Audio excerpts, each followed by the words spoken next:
Good morning everyone. Hope you all are well and safe.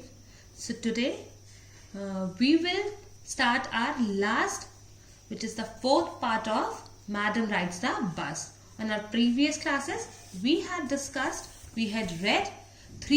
already read the three parts of the chapter. So today I'm going to start the fourth part and we will discuss the questions of the chapter also. So listen it properly, okay? Won't your mother be looking for you? The conductor asked when he gave the girl her ticket. No, no. One will be looking for me, she said. Concerned about Vali, the conductor asked if her mother would be looking for her as she was all alone. Vali instantly replied by saying that no one was waiting on her. The bus started and again there were the same wonderful sights.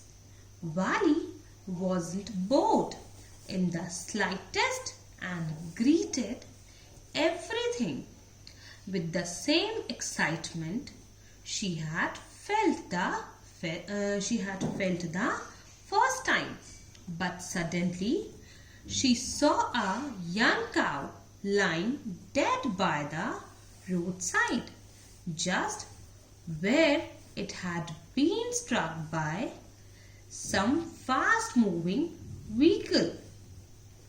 Isn't that the same cow that ran in front of the bus on our trip to town? She asked the conductor. The conductor nodded and she was overcome with sadness. What had been a lovable, beautiful creature just a little while ago had now suddenly lost its charm and its life and looked so horrible, so frightening as it lay there, legs spread, a fixed stare in its lifeless eyes, blood all over. Spread eagle means spread out. The return journey, when she was returning. Who was returning? Vali. The return journey began. The return journey was started and Vali was just as excited as the first time. Her excitement level is as that she was going was in first time. She was looking at every enthusiastically when she suddenly noticed a cow lying dead by the roadside. It must have been hit by a fast-moving vehicle. Vali confirmed with the conductor that it was the same cow that had seen earlier. Her mood experienced a shift towards sadness. Whose mood experienced? Vali's mood experienced a shift towards sadness. She wondered how a lovable and playful creature instantly transformed into a horrible and lifeless one. The bus moved on. The memory of the dead cow haunted her. The bus moved on. The memory of the dead cow haunted her, dampening her enthusiasm. She no longer wanted to look out the window. She sat thus glued to her seat until the bus reached her village at 3:40. She She stood up and stretched herself.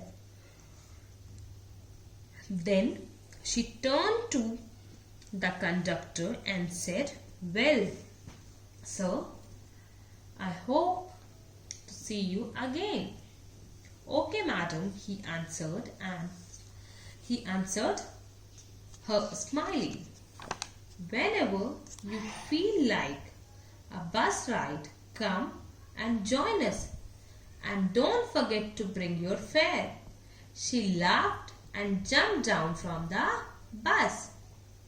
Then she went running straight for home.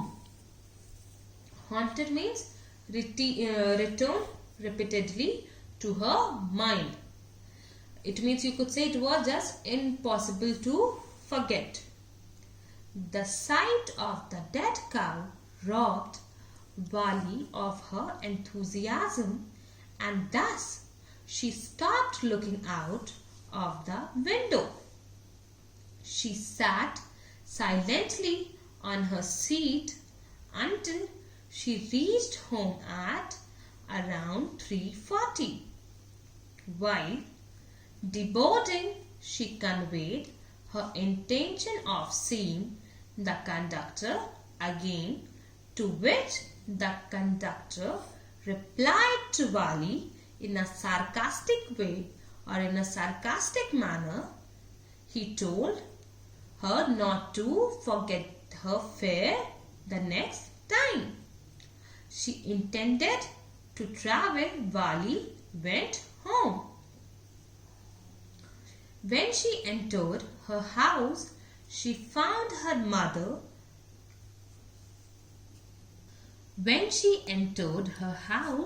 She found her mother awake and talking to one of Vali's aunts, the one from South Street.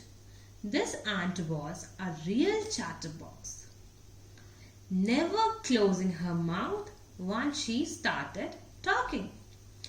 "And where have you been?" said her aunt when Vali came in. She spoke very casually, not expecting a reply. So Vali just smiled, and her mother and aunt went on with their conversation. Here, when Vali reached home, she found her mother awake from her afternoon nap. When she got returned to the home, her mother was talking to one of her aunts who lived in South Street. That aunt spoke so much that Vali called her a real chatterbox. It was difficult to make her stop talking. She even asked Vali a question, and without giving her enough time to reply, resumed talking. Vali also took the benefit of the moment and avoided any conversation regarding where she had been. "Yes, you are right," her mother said. "So many things in our midst and in the world outside.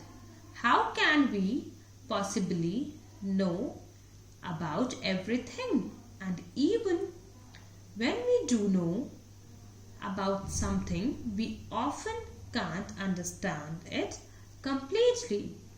Can we?" "Oh yes," breathed Vali. "What?" asked her mother. "What's that you say?" "Oh," said Vali, "I was just agreeing with what you said about things happening without our knowledge. Just a chit of a girl she is," said her aunt, "and yet look how she pokes her nose in our conversation, just as though she were a grown lady." Vali smiled to herself. She didn't want them to understand her smile. But then There was not much chance of that, was there? Pokes her nose means takes an interest in something that doesn't concern her. While her mother and aunt were conversing, her mother was heard talking about the endless possibilities in the world one was unaware about. And even if one knew, it was another thing to understand it. Vali affirmed to what her mother was saying, leaving both of them astonished. She then justified her reaction by mentioning that she was casually agreeing to what her mother was saying. Her aunt then referred. Vali affirmed to what her mother was saying, leaving both of them astonished. She then justified her reaction by mentioning that she was casually agreeing to what her mother was saying. Her aunt then referred to Vali as a nose-poking child who acted like a grown-up lady. But only Vali knew what she knew about her bus journey. Like this, we had completed our 9th chapter, that is Madam Rides the Bus. Now I will discuss the questions, okay?